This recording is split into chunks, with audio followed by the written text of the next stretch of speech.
개장 전 뉴스 보고 전략 고민하는 시간입니다. 투자 뉴스앤 전략 네 분 수고해 주시겠습니다. 야천투자연구소 남인호 소장, LNS홀딩스 김선용 대표, 타키오뉴스 조호진 대표와 프리스티지 경영전략연구소 반종민 소장과 함께합니다. 어서 오세요. 많은 분들이 몰려 계시는 80층 진입을 향해 한 발 한 발 내딛고 있는 삼성전자 소식으로 오늘 이 시간 출발해 보겠습니다. 과연 22년 9월이 절호의 기회였던 걸까요? 사만전자 보냐 마냐 이야기가 나왔던 삼성전자. 이 감산 선언에 힘입어 어느새 7만 3천 원까지 올라왔는데 이번 주 실적 발표를 앞두고 있습니다. 이 가운데 어제는 삼성 파운드리 포럼을 개최를 했다고 합니다. 주로 어떤 내용이 오고 갔나요? 네. 우리 한국 주식시장에서 성공하기 위해서는 반드시 알아야 될 업종이죠. 바로 반도체가 되겠습니다. 어제 삼성전자가 발벗고 나섰습니다. 파운드리 포럼에서 어떤 얘기를 했냐면요. 3나노 공정용 설계 키트를 고객사에다 제공하겠다는 겁니다. 자, 여러분 아시는 대로 반도체는 크게 메모리 반도체와 비메모리로 양분되지 않습니까? 메모리 시장은 어떻습니까? 우리 삼성전자와 하이닉스가 전 세계 80% 육박하는 과점 체제를 유지하고 있습니다. 그러나 비메모리 분야, 메모리 시장보다 더 크다고 보는 비메모리 분야에서는 우리 대한민국의 마켓 시어가 불과 3%밖에 안 된답니다. 정말 너무나 우리가 많이 처져 있는 상태인데 그 부분을 마켓 시어를 올리기 위해서 삼성전자가 드디어는 반도체 생태계를 구성해야 되겠다. 비록 메이드 인 코리아, 메이드 인 삼성전자로 제품은 나가지만 완제품은 나가지만 그 완제품 하나가 나가기 위해서는 뭐가 필요합니까? 소재, 부품, 장비가 필요하고요. 또 팹리스.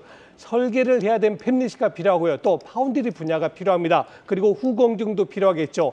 이 많은 것들이 다른 국가들에 비해서 좀 더 강한 경쟁력을 가지기 위해서는 완성품 업체인 삼성전자가 더 많은 자료와 더 많은 정보를 공급하겠다는 겁니다. 말 그대로 이제는 K반도체를 위해서는 삼성전자, 하이닉스가 혼자만 가지 말고 같은 소재, 부품, 장비와 또 팹리스 그리고 마지막으로 파운드리 분야에서도 지속적인 그 상부상조하는 그런 체제가 돼서 하루빨리 전 세계에서 비메모리 분야에서도 대한민국의 마켓 시어가 급등하기를 바라겠습니다. 네, 알겠습니다. 인공지능 시대에 발맞춰 AI와 저전력 반도체 분야 생태계 강화에 속도를 낸다고 발표한 삼성전자. 말씀해 주신 것처럼 진짜 비메모리 반도체 분야에서도 대한민국이 어느 날은 또 탑을 찍을 날이 오겠죠. 일단 이번엔 당장 금요일에 있을 실적에 조금 더 초점을 맞춰보겠습니다. 증권사들의 전망치가 역대급으로 갈리고 있거든요. 어느 쪽은 KB증권은 9천억 원 흑자 예상하고 있고 BNK투자증권은 8,200억 원 투자 손실을 예상하고 있습니다. 일단 삼성전자는 부진, LG전자는 호조 이렇게 확실히 나뉘는 것 같기는 해요. 지금 어떻게 보고 계세요, 반종민 소장님? 네, 사실 이게 그 증권사들마다 그 전망이 굉장히 좀 다이나믹해서 저도 굉장히 좀 깜짝 놀랐는데요. 이게 전망치가 굉장히 좀 차이가 큽니다. 큰 상황이기 때문에 그만큼 좀 예측이 많이 어렵지 않나라고 보고 있고 전체적으로는 제가 봤을 때는 아무리 어렵다 한다 하더라도 지금은 오히려 매수적인 부분들을 더 포인트로 봐야 되지 않을까라고 생각하고 있습니다. 아마 대략 매출은 한 60조 이하일 것으로 좀 생각이 되고 있고 약 한 4천억 정도의 영업이익을 좀 어느 정도 내지 않을까라고 좀 조심스럽게 예측을 해보고 있는데 결국은 금요일 때 그 전체적으로 좀 자세히 살펴봐야 될 것 같지만은 그렇다 한다 하더라도 만약에 그만큼 하회가 된다 하더라도 결국은 매수를 오히려 기회를 포인트로 잡아도 될 것 같다라는 말씀 드리겠고요. 결국 3분기부터 실적 기대에 대한 전망은 공통적으로 좀 의견을 내고 있는 상황입니다. 그리고 주가 업황에 대한 기대감과 AI 그 메모리 반도체 수요에 대해서도 더 초점을 맞추고 있기 때문에 제가 봤을 때는 하락한다 하더라도 좀 추가 매수를 통해서도 해도 되고 또한 비중을 좀 적게 계속 좀 모아가는 것도 괜찮다라는 말씀 드리겠습니다. 결국은 그 재고 자산 그 손실 개선이 포인트가 될 것이기 때문에 이 점을 좀 더 눈여겨보자라는 말씀 드리겠습니다. 주가 하락하더라도 좀 계속 모아가는 전략이 필요하다라는 말씀 드리겠고요. 그 대상으로는 제가 봤을 때는 그 가온칩스를 좀 눈여겨보자라는 말씀 드리겠습니다. 이 가온칩스는 그 시스템 반도체 전문 디자인 솔루션 업체입니다. 그리고 삼성전자의 공식 파운드리 공식 디자인 솔루션 파트너사라고 좀 보시면 될 것 같거든요. 응용 분야에 따라 결국은 인공지능 AI 쪽에도 많이 좀 활용이 가능하기 때문에 이 점을 좀 참고를 하셔야 될 것 같고요. 이 기업에 대해서 좀 특징적인 부분들이 있다면 ARM의 그 나스닥 상장 좀 예정이 되어 있습니다. 그렇다 보니까 가온칩스가 2021년 6월에서 12월까지 그 CPU, GPU, 그 NPU 등의 하드닝 플랫폼을 개발을 좀 완료를 했었던 이력이 있었고 ARM의 그 하드링 그 플랫폼 확장 고도화를 통해서도 그 구축 개발을 좀 완료를 했었던 이력이 있었기 때문에 결국은 ARM에 따라 가온칩스도 좀 어느 정도 수혜를 받을 전망이 있기 때문에 가온칩스는 좀 계속 주목을 해보자라는 말씀드리겠습니다. 네, 지난 코너에 이어서 지금 또 반종문 소장님도 가온칩스 주목해보자라고 말씀해 주셨으니까요. 시간의 거래에서도 한 4% 이상 오른 가온칩스 오늘 정규 시장에서도 한번 주목해보도록 하겠습니다. 이어서 2차 전지 소식입니다. 동박시장의 선두주자 SKC 뉴스로 이어가 볼 텐데요. SKC 어제 인베스터 데이를 열고 중장기 사업 계획을 발표했습니다. 3대 핵심 사업에 6조 원을 투자한다고요? 네, 항상 말씀드리지만 이렇게 대기업들이 투자하는 분야, 시기는 중요하지 않습니다. 아무리 어려운 시기를 한다 하더라도, 사실 근데 특히 어려운 시기에 대기업들이 어디 투자하는지 참 보는 게 제일 좋긴 하네요. 일단 그렇다 하더라도 이제 기업들이 이렇게 투자하는 그렇게 큰 금액을 오랜 기간 투자하는 이 기사들을 항상 여러분들이 팔로우를 하셔야 될 것 같습니다. SKC 기사 새로 나왔는데요. 일단 어저께 국내외 투자 등을 대상으로 이제 CEO 인베스터 데이를 개최했습니다. 이 자리에서 2027년까지 2차 전지 반도체 친환경 소재 사업에 약 한 5조에서 6조를 투자하겠다. 그래서 매출을 11조 4천억 원을 달성했다라는 그런 계획을 발표했습니다. 과감한 사업 포트폴리오 개편을 통해서 2027년도에 11조 4천억 원의 매출을 달성하겠다는 계획인데요. 이를 통해서 동박과 실리콘, 음극재 등의 2차 전지 소재 그리고 이제 글라스 기판 등 반도체 소재와 생분해 플라스틱 등 친환경 소재 사업에 주력할 거다라는 그런 얘기를 했습니다. 일단 사업별로는 반도체 소재에 2조 원 그리고 이제 2차 전지 소재에 1조 8천억 그리고 친환경 소재에 2천억을 투입하겠다라는 그런 내용을 발표했고요.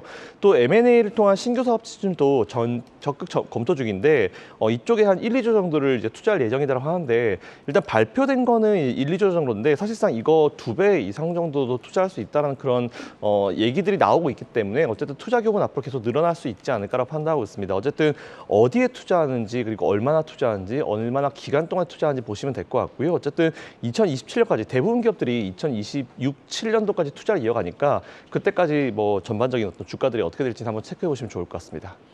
네, 최근 프로필렌 옥사이드 스프레드가 악화되면서 동박의 공급이 많아졌고 수익성 악화되는 구조에 직면했던 SKC 주가가 지금 많이 소외되어 있는데요. 이 부진을 훌훌 털고 3분기 화학의 흑자 전환, 동박의 캐파 증설 여기다 또 김선영 대표님이 말씀해주신 신사업 6조 원 투자 계획을 업고 주가 시원한 상승 탄력 기대해 보겠습니다. 이어서 공시 확인해 보죠. 요즘 이 주식 보면은 더위도 있겠습니다. 너무나 시원하게 올라와주고 있는 해성-DS. 국민연금이 이 해성-DS 주식 수를 또 확대했다고요? 예, 국민연금 해성-DS에다 261억 원을 추가로 투자해서 지분을 무려 8.6%에서 10.4%로 이제 올렸습니다. 제가 몇 번 말씀드렸지만 우리나라의 이제 지분 구조는 크게 이제 5% 룰이 있고 10% 룰이 있으니까 5%가 넘으면 처음에 5% 넘었다고 이제 공시 의무가 발생하고 10%가 넘어도 이제 공시 의무가 발생합니다. 근데 이제 그렇게 10%라는 다른 허들 둔 이유는 그만큼 10%가 넘었을 때는 공시 의무가 이제 강화됩니다. 그래서 사실은 많은 기관 투자가들이 5%까지 이상은 투자를 하지만 10% 이상 투자하는 것이 머뭇거립니다. 이미 5% 이상 투자했기 때문에 해당 주식을 통해서 많은 이제 그 매출이나 성장 이익을 과실을 갖다가 공유할 수 있다는 맥락도 있습니다.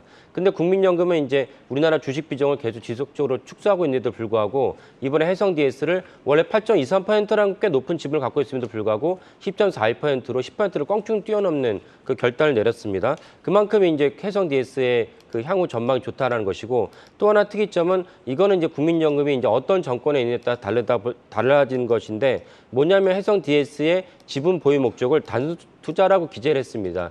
예전에는 이제 문재인 정부 시절에는 일반 투자라는 걸 하나 만들어가지고 단순 투자와 경영 참여 투자가 두 가지가 있던 데서 일반 투자라는 걸 신설했습니다. 근데 해성-DS는 10%가 넘었음에도 불구하고 여전히 우리는 단순 투자다. 해성-DS의 일체 어떤 경영권에 관여할 생각이 없다. 라고 이제 천명한 것입니다. 이 점도 특이하긴 합니다. 해성-DS에 이렇게 높은 이제 주식 비중을 높인 이유는 해성-DS가 DDR5 수혜주라고 불리기 때문이라고 보여집니다. DDR5는 이제 우리가 D램에서 어떻게 이제 그 램버스라고 하는데요. 어떤 속도로 이제 그 메모리를 갖다가 주고받을 것이냐는 관점에서 DDR4가 있고 DDR5가 있는데 DDR5가 되면 당연히 속도가 더 빨라지고 속도가 빠른 것은 왜 중요하냐면 특별히 AI 시대를 맞아가지고 많은 메모리를 갖다가 신속하게 처리해야 되는 시대적 요청이 있습니다. 그래서 DDR5가 이제 전체적 서버 중심으로 이제 그 확산되고 있는데 해성 DS가 이런 점에서 이제 강점을 갖고 있는 기업입니다. 그리고 해성 DS는 원래 기존에 있었던 전장용 리드 프레임도 여전히 수요는 여전히 견고하기 때문에 이 두 가지 이제 그 목적 때문에 올해 이제 해성 DS가 주가가 계속 올라갔고 어제 종가 기준으로 YTD 올해 수익률을 보면 해성 DS가 무려 93%입니다. 그러니까 놀라운 수익률인데 이럼에도 불구하고 국민연금은 장기적으로 투자하는 거기 때문에 향후 이제 하반기에도 주식 전망이 긍정적으로 봤다라고 우리가 간접적으로 추정할 수가 있습니다. 네, 알겠습니다. 자, 반도체가 주도 섹터가 된 상황 속에서 그 안에서도 주도 종목 역할을 하고 있는 해성 DS. 물론 추세의 단기 변동성이 있을지언정 해성 DS의 강세 흐름 계속해서 우상향세를 이어갈 수 있다고 보십니까? 네. 그 계속 우상향 흐름을 더 보여줄 것으로 좀 판단이 되고 있는데 사실상 1분기 이제 2분기 실적이 좀 나와주는 상황에서 1분기를 좀 체크를 해보자면 영업이익이 310억 원, 그러니까 전년 대비 35% 감소를 했습니다. 그렇지만은 다만 이제 업계에 비해서 실적 감소가 좀 굉장히 좀 적은 편이었고요. 특히 패키지판과 IT용 리드 프레임의 매출이 예상외로 좀 견조했기 때문에 이 부분들을 봤을 때도 굉장히 좀 어느 정도 2분기 실적을 기대를 해볼 수 있지 않을까라고 봅니다. 그리고 이제 리드 프레임에 대해서는 성장률이 사실상은 그렇게 높지는 않습니다. 높지는 않은데 통상적으로 그 내연 기관차에 한 대에 들어가는 것이 한 200여 개 정도 되고 하이브리드카가 한 500개 그리고 전기차의 경우가 한 1000개 이상 들어가는 만큼 앞으로 시장성과 이러한 연관점을 봤을 때는 전기차 시장에 대해서도 좀 어느 정도 수혜를 받을 수 있기 때문에 좀 주목을 해볼 필요가 있지 않을까라고 보고 있고요. 최근에 이제 서버 고객사들 중심으로 DDR5 수요가 굉장히 좀 강한 것으로 좀 파악이 되고 있습니다. 그렇기 때문에 앞으로 이 DDR5와 관련된 이슈를 통해서도 좀 더 부각될 수 있다라고 말씀드릴 수 있을 것 같고요. 최근에 이 동사의 경우에는 그 기간의 그 16거래 연속 순매수세를 좀 보이고 있습니다. 그리고 기간의 수급도 굉장히 좀 좋은 상황이고 이거래 연속 외국인 기관의 동반 순매수세를 좀 유입이 되고 있기 때문에 현 그 반도체 업황 회복에 대한 기대감과 역시 어느 정도 좀 반영이 되고 있다라고 좀 보시면 될 것 같기 때문에 지금 현재는 해성 DS는 좀 더 주가가 상승할 가능성이 높겠다라는 말씀 드리겠습니다. 네, 알겠습니다. 해성 DS의 추가 상승 여력 진단해 주셨고요. 다음 소식입니다.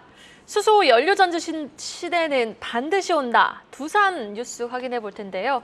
두산이 미국판 두산 퓨얼셀로 불리는 연료전지 자회사에 2천억 원 규모의 투자를 유치한다고요? 네, 최근에는 이제 수소 쪽이 조금 시장에 관심에서 좀 멀어지는 느낌이 분명히 있었죠. 이제 수소차 원래 하다가 전기차로 전환되면서 조금 멀어진 느낌이 있는데 그렇다 하더라도 여전히 수소 시장에 대한 어떤 전망을 밟고요. 그리고 수소에 대한 투자는 계속 이어지기 때문에 우리가 관심을 좀 가져야 될 것 같습니다. 두산이 이제 미국 소재 연료전지 자회사죠. 하이엑시엄에 약 한 2천억 정도의 규모의 투자를 유치한다라는 그런 내용을 발표했는데 하이엑시엄 같은 경우는 이제 발전용 연료전지 등 수소 관련 기술 및 제품 생산, 판매를 하는 자회사라고 보시면 될 것 같습니다. 일단 미국판 두산 퓨얼셀인데 앵커님 말씀하신 대로 사명도 사실 작년 초까지는 두산 퓨얼셀 아메리카였다라는 부분 체크해 보시면 좋을 것 같고요. 두산은 이제 한국투자 등 3개의 투자 합자회사에 하이엑시엄 지분 13%에 대한 전환 우선주를 발행하는 방식으로 1억 5천만 달러, 우리나라 돈으로 한 1,964억 정도 되는데 이 정도 금액을 이제 확보한다라고 이제 어제 공시를 했습니다. 일단 납입일은 14일인데 다음 주 정도 되는 것 같죠. 일단 개인적으로 돌아가는 분위기를 좀 보니까 보통 이제 상장 전에 한 이제 프리-IPO 느낌이 좀 많이 나고요. 일단 어쨌든 뭐 발행한 전환 우선주들이 보통 우선주로 이제 전환이 되는 경우에 두산의 지분율이 현재 100%에서 87%로 줄어드는데 사실 뭐 이건 경영권 방어와는 전혀 상관이 없으니까 뭐 마음 쓰실 필요까지 없을 것 같습니다. 일단 이번 증자로 확보된 자금 중요하죠. 어디에 썼는지 시설 자금이 4,300만 달러, 연구개발이 5,400만 달러, 기타 운영 자금이 5,200만 달러로 이제 사용될 계획이라고 하니까 관련주도 체크해 보시면 좋을 것 같습니다. 네, 알겠습니다. 이 지주사 가운데서도 가장 저평가된 두산, 연내 두산 로보택시 상장이 유효한데도 불구하고 주가는 전혀 반영을 못하고 있거든요. 오히려 지금 매수의 기회를 주고 있는 걸까요? 어떻게 보고 계세요? 네, 지금 오히려 매수의 기회다라고 좀 보시면 될 것 같고요. 두산이 사실상 그 전기차 소재 및 5G 모듈 그리고 반도체에 사용할 수 있는 그 동박 척충판 등의 신사업 투자를 굉장히 좀 진행을 하고 있습니다. 아까 그 김 대표님께서도 말씀하셨던 것처럼 수소 연료 전지 쪽의 분야도 굉장히 좀 확대를 하고 있기 때문에 이 점을 봤을 때는 지금은 주가가 그렇게 미비하지만은 앞으로 좀 더 성장할 가능성이 있지 않을까라고 보고 있기 때문에 이 점을 좀 체크를 하셔야 될 것 같고요. 두산이 지난 25일에 그 베트남 하노이에서 하이정성과 그 전자소재 분야 협력을 좀 어느 정도 체결을 했습니다. 업무 협약을 체결을 했기 때문에 결국은 이제 여기에서 그 앞으로 PFC 생산 공장을 좀 증설할 계획을 밝혔거든요.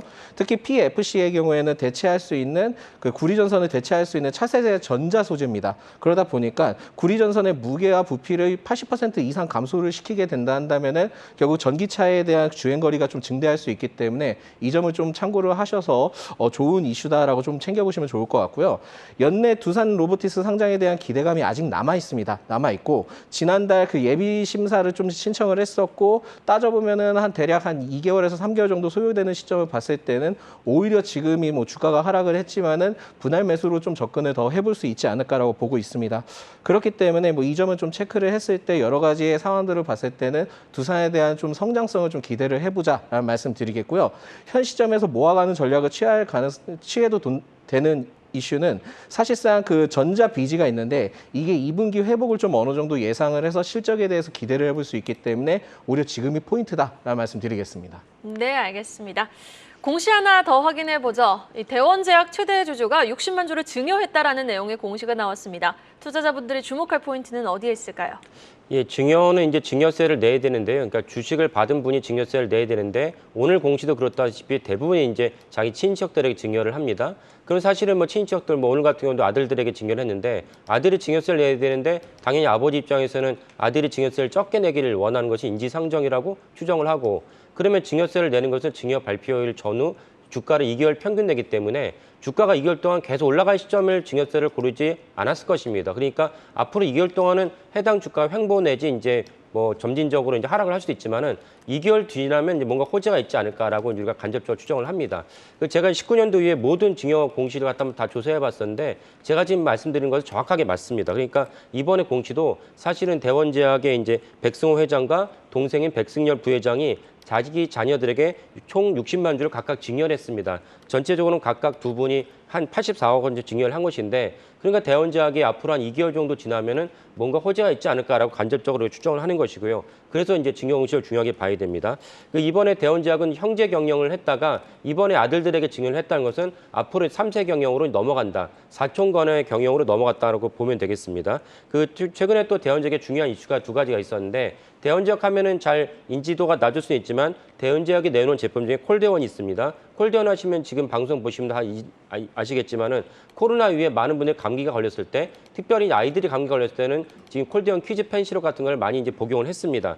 근데 식약처에서 최근에 콜대원 퀴즈펜 시럽에서 뭔가가 좀 이상하다라고 해서 이제 그 회수 처분을 내렸습니다. 판매 중지 처분을 내렸는데 전문가들의 소견으로는 당장 콜대원 퀴즈펜 시럽이 뭔가 이상이 있는 건 아니지만 그래도 혹시나 뭔가 흔들었을 때 뭔가 이상한 점이 발견됐기 때문에 식약처에서는 만에 하나를 위해서 판매 중지 처분을 내린 것입니다. 하지만 이 때문에 이제 아까 말씀드린 대로 대원제약이 콜대원 퀴대원 때문에 많은 매출과 대외적 인지도가 높아졌는데 이 때문에 좀 이미지가 좀 직격탄을 맞은 건 사실입니다. 그래서 이 부분을 잘 넘어가면은 대원제약 입장에서는 이제 다시 한번 매출과 주가가 올라갈 것으로 보여지고 뭐 이런 것을 염두에 두고 그 대원제약의 그 백승호 회장과 백승열 부회장이 증여를 하지 않았을까라고 추정을 합니다. 네, 알겠습니다. 다음 소식으로 넘어가 보죠. 이 공정거래위원회가 지난달 게임업계에 이어서 이번 달에는 엔터업계의 칼을 뽑아듭니다. 하도급 거래 과정에서의 갑질 혐의에 대한 조사에 좀 착수를 했다고요? 네, 맞습니다. 사실 이거는 뭐 계속 올 초부터 이제 이미 경고가 이게 준비하라고 시간 줬던 거기 때문에 이제 걸리면 좀 오히려 웃게 되는 부분이죠. 공정거래위원회가 이제 대형 연예 기획사 하도급 거래 과정에서 갑질 의혹이 있었는지 조사에 착수했다는 그런 내용이 나왔습니다. 일단 어제 공정위는 하이브, SM, YG 일단 제일 큰 세 개 소속사 먼저 갔고요. 조사관을 보내서 현장 조사를 벌였습니다. 공정위는 주요 연예 기획사들이 앨범과 굿즈 등을 제작하는 과정에서 외주 업체를 상대로 이제 구두 계약, 서면 미발급이죠. 그리고 이제 부당 특약이나 대금 지급 지연 등 하도급법을 위반했는지를 체크한다고 합니다. 일단 근데 이번에 최근에 조금 이슈가 된 그 소속 연예인과 기획사 간의 불공정 계약 여부는 이번에 조사 대상에 포함되지 않았으니까 이 부분 체크해 보시면 좋을 것 같고요. 올 초부터 사실 공정위는 앞에서 말씀드린 대로 2023 업무 계획을 통해서 이 불공정 하도급 관행을 점검하겠다라는 얘기를 계속 해왔습니다. 사실상 미리부터 각 기획사들한테 조사할 테니까 준비하라고 이제 대놓고 시간을 준 셈인데 여기서 이제 만일 뭔가 발각이 된다라고 하면 되게 웃기는 상황인 것 같은데요. 근데 지난달에도 사실은 이제 크래프톤이랑 카카오 게임즈가 이제 하도급 위반으로 현장 조사를 이제 벌였을 때 좀 그랬습니다. 사실 좀 이게 굳이 이렇게 뭔가 문제가 계속 있어 왔었나? 이거 어떻게 좀 잘 못했나라는 생각이 좀 들었었는데 사실 이번 이슈는 게임사든지 아니면 엔터사든지 간에 잘못 없는 기획사들이나 게임사들은 사실 주가에 문제 없습니다. 근데 문제가 있는 것은 조사 결과 발표 시에 과징금이 내려지겠죠. 이에 따라서 과징금 규모에 따라서 주가에 영향이 좀 있을 것 같다라고 말씀은 드리지만 사실상 저 개인적인 생각으로는 과징금 자체가 사실 얼마나 클까라는 그런 생각도 들긴 합니다. 그래서 이에 따라서 앞으로 어떤 흐름이 나올지도 모르겠지만 관련주 체크 잘 한번 해보시면 좋을 것 같고요. 이런 관행은 당연히 없어져야 할 것 같고 이게 조사로 끝날 게 아니고요. 좀 뭔가 강한 조치가 좀 있었으면 좋겠다는 그런 개인적인 의견을 좀 전달해 드리도록 하겠습니다. 네, 알겠습니다. 마지막 기사로 넘어가 보죠. 올해 30%나 오른 삼성전자. 이제 투자자들은 반도체가 많이 올랐지만 여전히 실적 믿고 매수하느냐 아니면 다른 저평가 종목에 투자를 하고 좀 때를 기다리느냐의 기로에 서 있는 것 같습니다. 소장님께서는 어떻게 보고 계십니까? 네. 먼저 제가 우리나라 반도체를 앞서서 전 세계의 가장 중요한 반도체 지수, 필라델피아 반도체 지수의 과거 사를 살펴보겠습니다. 반도체는 워낙 중요한 업종이기 때문에 과거에도 주도주를 많이 했습니다만 특히 지난 2012년 그리고 2016년도에는 핵심적인 주도주로 부상이 됐었습니다. 그 당시에 필라델피아 반도체 지수는 자그마치 한 번에 2년 6개월, 한 번에 2년 동안 시장을 주도를 했고요. 그 상승률을 보면은 처음에는 128%고요. 2016년에는 150%의 상승을 보였습니다. 지금 하얀색 그림이 그 상승 주가 필라델피아 반도체 지수의 주가 상승을 얘기하는 것입니다. 자, 여러분 아시는 것처럼 삼성전자 금년도 저점 55,000원, 지금 73,000원대에서 오르내리고 있습니다. 약 30%가 올랐습니다. 중요한 사실을 말씀드리겠습니다. 어떤 분들은 야 이거 삼성전자만 올라갔기 때문에 지수가 왜곡됐다 그러는데요. 그거는 우리 종합주가지수 룰을 전혀 모르는 겁니다. 우리 대한민국 종합주가지수와 코스닥 지수는 시가총액 방식입니다. 이건 무슨 소리냐? 덩치가 큰 시가총액이 높은 종목이 어떻게 움직이느냐를 가지고 매매를 하는 원칙이라는 얘기입니다. 예를 한번 들어볼까요? 손흥민 선수가 어떤 게임에 가서 5골을 넣었다고 가정해 보십시오. 한 사람이 골을 너무 많이 넣었으니까 3골만 인정하고 2골은 빼자. 이건 말이 안 되지 않습니까? 그래서 저는 여러분께 감히 제안합니다.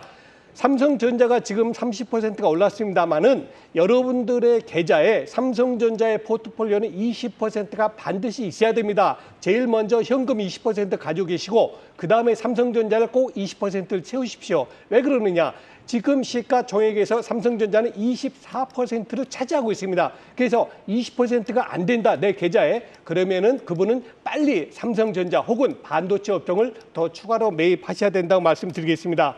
특히 주의할 점은 뭐냐면요. 미국의 반도체에서 엔비디아는 120% 올랐습니다. 반면에 인텔이라든가 TSMC는 20%, 30%밖에 못 올랐어요. 국내 지표 볼까요? 하이닉스는 50%가 올랐습니다만 같은 반도체에서는 리노 공업은 불과 10%도 채 못 올랐습니다. 이건 무슨 뜻이냐? 내가 종목 선정이 조금 힘들다 그러면은 여러분들 반도체 ETF 지금 굉장히 많이 나와 있거든요. 그 반도체 ETF에서 여러분들의 포트폴리오를 꼭 구성하셔가지고 이번 상승장에서 절대 뒤처진 일이 없도록 했으면 좋겠습니다.